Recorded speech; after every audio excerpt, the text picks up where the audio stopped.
your full training. This is your warm up. This is your primer. This is like a your body war pretty much. Yes.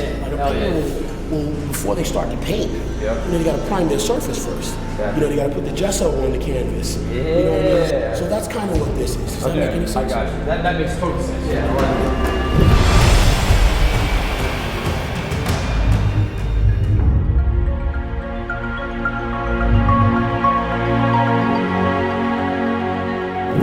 I notice sometimes what happens is the more likely you are to have developed some good basics and good foundation stuff, which is like what I'm trying to share with you right now, the more likely it is that instead of having to stand here and do this, you can actually fire and recruit the right muscles when doing a big exercise. In order to do your bent over lateral. Your bent over lateral again is going to speak to infraspinatus. It's going to speak to the supraspinatus. It's going to speak to the muscles at the rear cap of your rotator cuff. Just as when you do your external lateral rotation, which is the side lateral and even a front raise, those things will start to speak to the supraspinatus and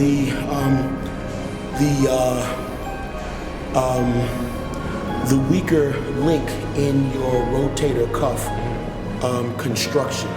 So that's one of the reasons why naturally, in the beginning of my training routine, like with the warm-up like this, I do the pull-ups and dips. I go over and I do the bent over laterals with my pull-downs and my side laterals. I'll do a set of front raises with external rotation on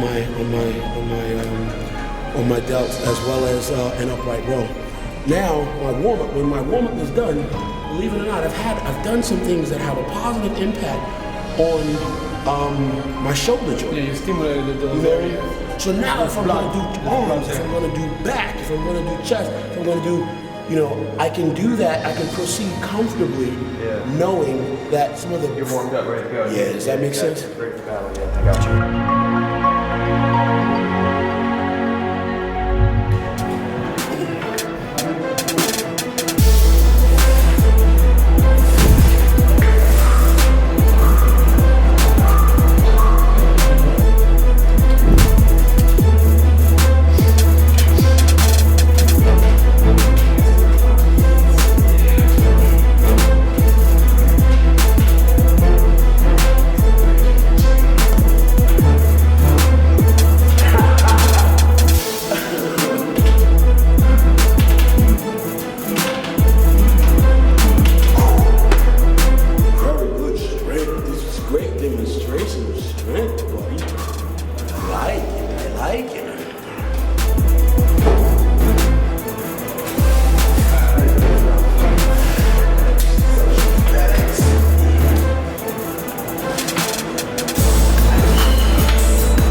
Do you go by reps and stuff, or you more by feel and how you feel at the end of the set?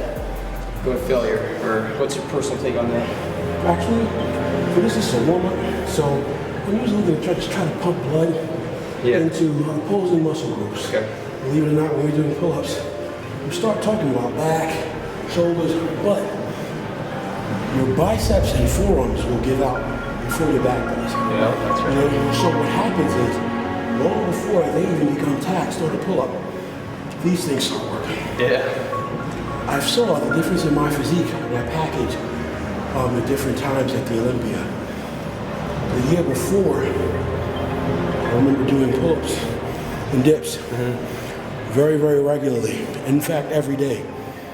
More importantly than the improvements in my back, my arms. The arms and forearms, yeah.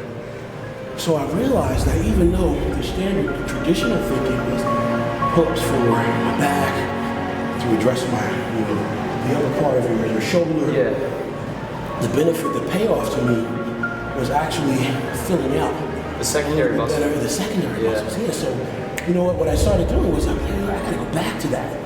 I didn't realize how much those muscle groups come into play. And they're the ones that are getting fatigued long before anything else gets tapped. But the benefit was, in certain poses, you know, I was more impressive. So, as a person that's sitting down, organizing my routine, thinking about how I can progressively become better and present a better package for the following year, I realized some things I have to put back in my training. And this was one of those things to start. So, to answer your question, I think around the long with dips, I mean, you can do dips all day if you're a very heavy bench. You're just going through the motion, yeah. But if you're actually paying attention to the muscle that you're trying to hit, that's the difference. 12s, usually around 12s and 15s for dips. On pull-ups, I found that 6s, when my pace is up, 6s are good enough for me. You know, also being a 300-pound guy, you know, there's a lot more work to do.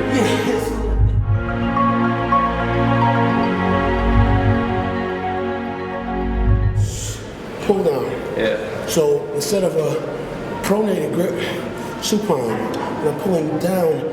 Now, believe it or not, when I pull down here, what's happening is I'm actually recruiting all the muscles of my upper back, which are the rear portion of my shoulder. So my rear delts, traps, rhomboids, and the top of my lats, I'm calling into play. My biceps may come into play a little bit, but I'm really not trying to pull with my biceps. Exactly. I'm not trying to all focusing on the back. Right. So are you gonna go full stretch or keep tension the entire time on the back? Well, you always want to keep tension. Always. Always. That's the most important. Always. That is your body's, your mind's ability to keep a contraction on the muscle is how you elicit control. Even in the stretch portion of the movement. You know, the thing that makes this whole thing work is your ability to focus your mind Mind-muscle connection on the muscle. Yes, does that make sense? Totally. Bend over lateral, pull down, side lateral.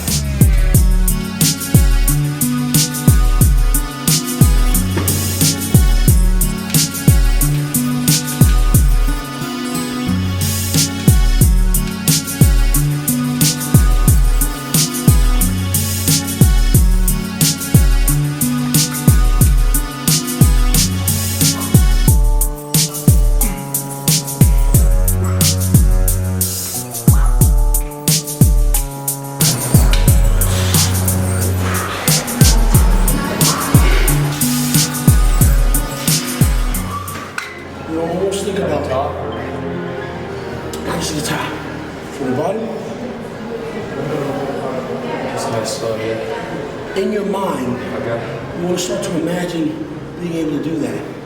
Being able to do that means needing to be in control. Just gotta close the eyes. By frame. The only thing that, because what happens sometimes, we get to swinging and we move. And we get so caught up in movement. Momentum's the enemy. That's right. We don't realize it. We're getting extra momentum in there. Momentum makes up for the lack of control. The lack of control means the lack of your muscle's positive response to moving that resistance.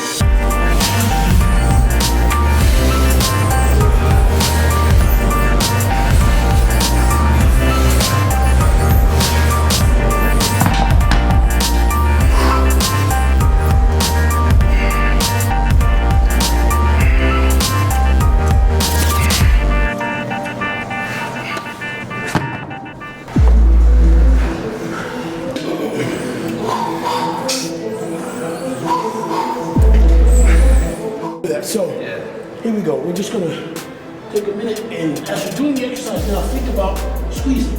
Think about focus on that muscle.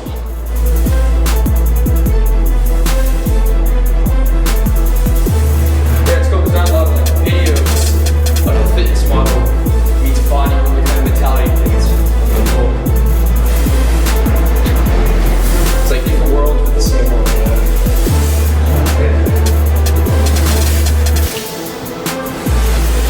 Think about it, it's not as complicated to make it. No, people make it rocket science, bro.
Last circuit. Last one.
Started training. 12? Same here, yeah. Whole life. Started your home gym pretty much? I was actually locked away in an institution for some reason. At 12? Just being a rebel badass, yeah. Getting into trouble. Yeah. It helped a lot because, you know, at the root of this thing is self-development. Seeing the power of your focused thinking.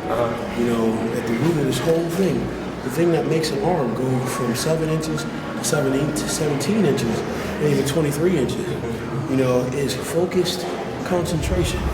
Being able to take your thoughts and focus them into a razor-sharp laser beam. It's just like get into that room, close your eyes, and just focus on that muscle as you go. And that's the difference. That's with everything. Day by day, for a long time, all this energy. Yeah, I mean, when you do it for years and years, after a while, it's just like, it's so natural. After that, it's just... Thoughts have so much.